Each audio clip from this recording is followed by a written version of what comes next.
Breaking news చూస్తున్నాం. జయశంకర్ భూపాలపల్లి జిల్లాలో ఉద్రిక్తత చోటు చేసుకుంది. ఎమ్మెల్సీ కవిత పర్యటనను అడ్డుకునేందుకు పెద్ద ఎత్తున ఐఎన్టీసీ విద్యార్థి సంఘాల నేతలు రోడ్డెక్కారు. దీంతో పోలీసులు వారిని అరెస్ట్ చేసి స్థానిక పోలీస్ స్టేషన్ తరలించారు. ఇక ఇదే అంశానికి సంబంధించిన తాజా సమాచారం మా ప్రతినిధి హరికృష్ణ అందిస్తారు. హరికృష్ణ, చెప్పండి, ఎలాంటి పరిస్థితులు నెలకొన్నాయి ఎమ్మెల్సీ కవిత పర్యటనలో?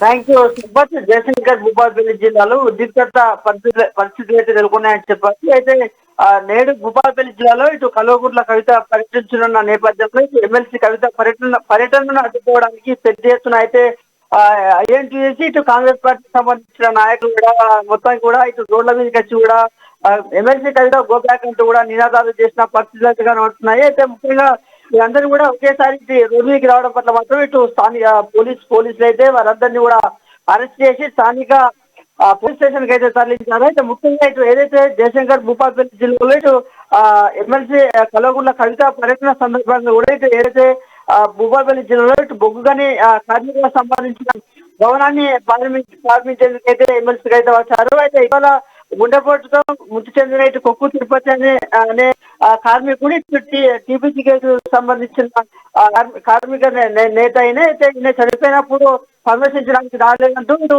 భవన నిర్మాణాన్ని ప్రారంభించేందుకు ఎందుకు రావాలి, సందర్శించడానికి రాని వ్యక్తులు ఇప్పుడు ఎందుకు రావాలంటూ కూడా ఎమ్మెల్సీ కవిత గోబ్యాక్ అంటూ కూడా పెద్ద ఎత్తున అయితే ఎమ్మెల్సీ కవితకు వ్యతిరేకంగా అయితే నినాదాలు చేశారు. అయితే వారందరినీ కూడా ఆ పోలీసులు అయితే అరెస్ట్ చేసి స్థానిక పోలీస్ స్టేషన్ అయితే తరలించారు. మొత్తంగా ఐఎన్టీసీ విద్యార్థి సంఘాలు ఏమైనా డిమాండ్ చేస్తున్నాయి Harikrishna?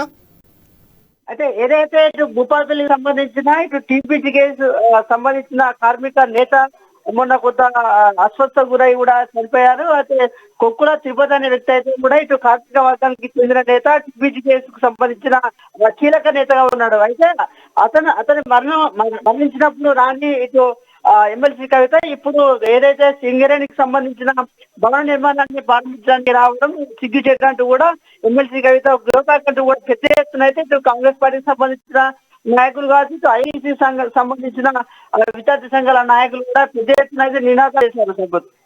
Okay, thank you Harikrishna.